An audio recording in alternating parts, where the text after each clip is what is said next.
This is ZNN with Jamie Cooper.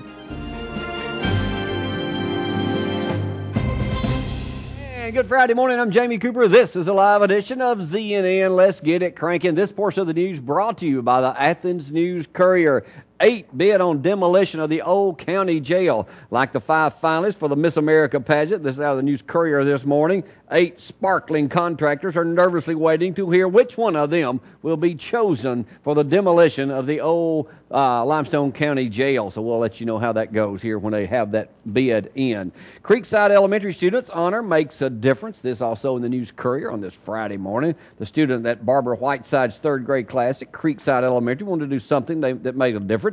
They decided they want to make hospital stays more pleasant for both young patients and their parents at the Birmingham Children's Hospital. So they've been collecting large boxes of books, crayons, and anything else that they could put in to take down that way.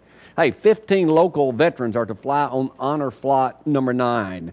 15 local veterans will be aboard the 9th Honor Flight to Washington this Saturday. The Honor Flight program is sponsored by the Huntsville Times, Channel 48. They began flying in 2007, flying World War II veterans to Washington free of charge on chartered airlines to visit the National World War II Memorial. And as the gentleman told us the other day on here, about 1,500 a day of these veterans are dying across America. And as you can see by looking at the ages here, they range in the 84 on up to like 88.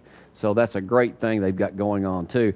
You know, Tortilla Blanco closed several months ago in downtown Athens. Well, now, according to the News-Courier this morning, a deli is opening downtown, yet more competition for Chick-fil-A. After 19 years in Athens, Pam Abernathy decided to take a leap of faith and opened Wildwood Deli in downtown. She grew up in Georgia, watched her parents run a successful full-service pit barbecue business, and found the dream of opening her own restaurant. And says, dang, if Matthew Kyle can have Chick-fil-A, I'll have something downtown.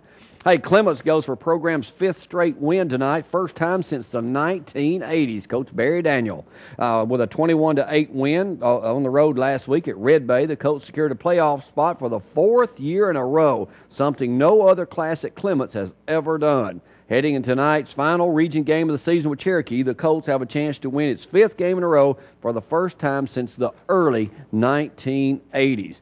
As me, Matthew, and Gloria just talked about, don't forget the Crimson Tide prepares to face one of the top defenses tomorrow with the Tennessee Vols. It will be interesting to see if they're going to wear orange, which would require them to get 2 15-yard penalties in that game.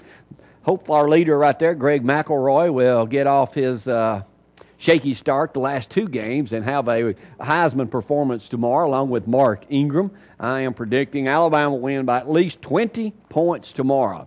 Hey, also in the News-Courier, they've got a thing on 6-man football. Never heard of that. But anyway, it seems to be pretty big. It says they play a lot of this down in Texas in that area. 6-man football basically started back in 1934. 6-man football. It might be something we could get going, Matthew. I'll have to be quarterback. All right, that concludes this section of this portion of the News-Courier News. That's